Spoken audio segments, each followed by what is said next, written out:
කන්න පුතේ කියලා. ඒවැය තියෙනවා දාලා මොනෝසෝඩියම් ග්ලූටමේට් කියන රසායනිකය. ඒ කාලේ ජපානින්ම යෝග හැදුවේ මේ එක්තරා මොටෝ වර්ගයක්. ඒකේ තියෙන්නේ මේ තිබ්බේ මේ මුදු ජල්ලි කියන සිංහලෙන් කිව්වොත් සීජෙල්. ඉංග්‍රීසියෙන් කිව්වොත් මුදු ජල්ලි. එහෙම වෙනවනේ. දැන් එහෙමනේ සිංහල ඉංග්‍රීසිලා තියෙන්නේ. ඕවා දාලා පිටකොන්දේ මෙන්න මේ පල්ලෙහාම ඉඳන් දිරන්න පටන් ගන්නවා. එතකොට පෙනහලු වසා ගැටිති සිදුරු වැහෙන්න පටන් ගන්නවා.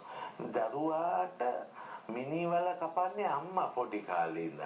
ඒ නිසා තමන්ගේ තත්ත්වය රැක ගන්න, මාළුකකම පෙන්වන්න මේක කලාට හරියන්නේ නැහැ. අනිත් පැත්තෙන් බලුවම පොල් තෙල් කියලා කන්නේ ලංකාවේ පොල් තෙල් නෙමෙයි. ගොඩක් වෙලාවට ඔය කොටුවේ එක්තරා වීදියක් තියෙනවා රසායන බඩු තියෙන. ඉතින් එතනින් තමයි ලංකාවටම කහ හදන්නේ කුඩු.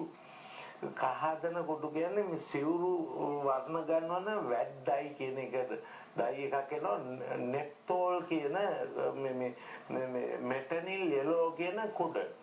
මෙතනින් ලේලෝනේ සිමෙන්ති කොට්ට වගේ පැකට් ඒව අරගෙන එක්තරා කූට වෙල්ලෙන්දු අරගෙන ගියාම එහා පැත්තේ තියෙන කඩයක් මේ මවයි පියයි විතරයි එතන නැත්තේ.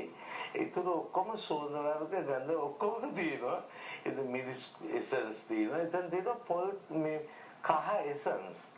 ඒ මොදල කරගත්තාම රුපියල් 1000 ගන්න ඒක දැම්මම කොටු කලවම් කළාම ඒක කහ. ඉතින් කොඩු කහ මං කරන්නේ මං පියෙක් නිසා මම කරන්නේ කහ කෑලි අරගෙන ගිහලා මෙච්චර කාර්යය බහුල වෙලා හොදලා වේලලා කහ කෑලි ටික කුඩු කරලා ගන්නවා මගේ දරුවෝ රැක ගන්න ඕනකම නිසා. මෙන්න මේ වගේ දෙමාපියෝ කාරුණිකව මම ඉල්ලා සිටිනවා. මම පියෙක් හැටියට ඔබ සියලු දෙනාගේම කරුණා කරලා දරුවන්ට කන්න බොන්න දෙන දේ ගැන හිතන්න.